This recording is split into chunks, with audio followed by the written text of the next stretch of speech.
Pag may nakita kayo, men, sa daan pag may nakita kayo sa daan, nilabas yung cellphone, tapos nakita nyo nag-scatter, men, isnatchin nyo yung cellphone, kunin nyo yung cellphone, takbong mabilis, ibenta nyo sa Green Hills.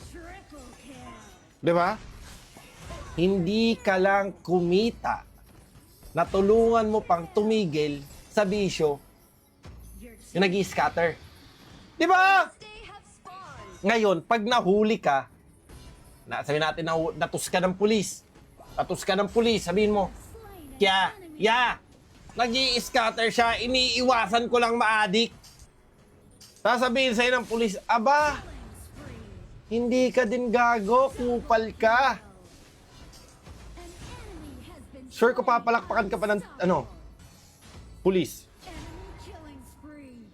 Isa ka mabuting ehemplong gago, di ba? Dapat sa'yo nilalagay sa presento na 10 taon. Di ba?